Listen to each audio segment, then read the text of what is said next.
It's 40 past the hour. 1 week after a cargo ship struck the San Francisco-Oakland Bay Bridge, cleanup crews continue to fight time, the tides, and the toxic oil that's now covering miles of the California coastline. 58,000 gallons of oil spilled from the ship, the worst the area has seen in 2 decades. What, if anything, could have been done to prevent what's becoming a local ecological disaster? And what can be done to prevent more in the future? Dr. Allan is an expert in crisis management who has advised ExxonMobil and the Coast Guard following the worst oil spill in American history in Alaska's Prince William Sound. Good morning, Doctor. Good morning.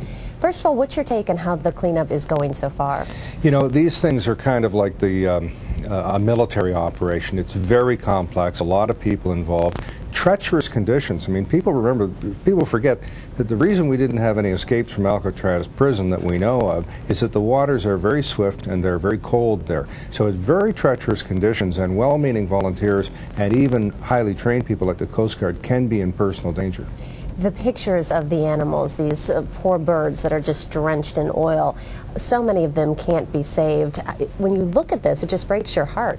It really does. The only solace that I can take from that is after a much more massive oil spill in Valdez, Alaska, no species was affected over the long term. I mean, many individual birds and otters and fish and so on died, and that is tragic, and it's a loss to the environment. But there was at least a record fish catch the year after that and a record after that. So if they can, with boom, which is basically a floating fence that diverts the oil, if they can keep that away from sensitive beaches and from spawning areas, fish hatcheries and so on, they're in better shape. Remember, 60% of this oil evaporated within the first 6 to 8 hours. So the news story 8 hours later was 60% of this is gone.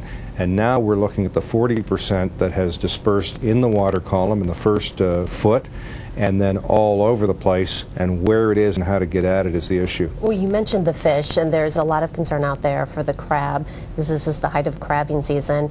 How dangerous is it for the fish and the crab to be caught in a couple months? Governor Schwarzenegger has suspended all fishing until December 1st. Is that long enough? I don't know. They're going to have to test those. One of the great hoaxes of all time came from a spill in Chedabucto Bay, Nova Scotia, Canada, where some months later somebody cracked open a lobster and said, look, there's oil inside it. There's this black, oily stuff. Turned out to be the roe, and that's what the inside of a lobster looks like. So you've got to test it, and remember that a year after Valdez there was a record fish catch. So if they can keep the oil away from spawning areas, if the fish don't ingest it, and if they live, you know, we're in better shape. The Exxon Valdez spill, this was an oil tanker, this was a cargo ship. Can we do anything to protect a cargo ship from a spill like this in the future? Is there anything you can do? Well, always, but there's no free lunch. I mean, if you put it all on pipelines on the land, you can have a breach of the pipeline. If you do double hulls, you can hit something going faster.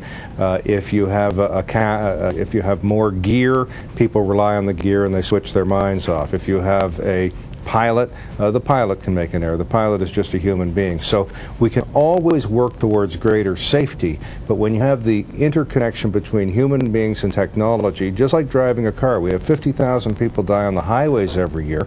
When people get an SUV, they drive faster. When they get airbags, they drive faster. So the more gear you put on there, in a way, in a perverted way, the more dangerous you can actually be. So how can seaside communities along these shipping lanes prepare for, you know, another potential disaster like this? Well, they should be stockpiling some of their own stuff. I mean, a floating fence that you have a little drill every now and then, figure out how to deploy it.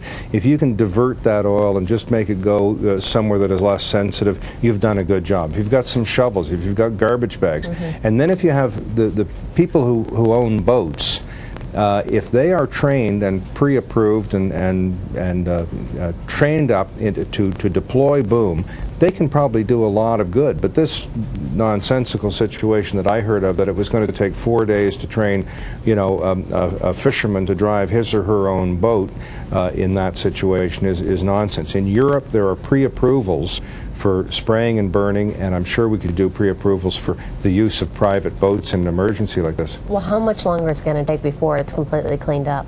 You know, you might actually, the bad news is you might actually see 3 to 5 to 8% of this remaining for 25 years. You know, we don't know a lot about oil spills. There's not been a lot of people a lot of scientists who wake up in the morning and say, I think I'll study oil spills because probably there's not a lot of money in it. It's not a very sexy area. But the studies that I've read is that even 20 years after this one spill in Chedabucto Bay, Nova Scotia, the Bedford Institute said, well, the ecosystem had recovered about all but about 3 to 5%. So you're going to see some lingering effects, but they're going to be small. All right. Thank you so much, crisis management expert Dr. Allan Bonner. Thank you. Pleasure.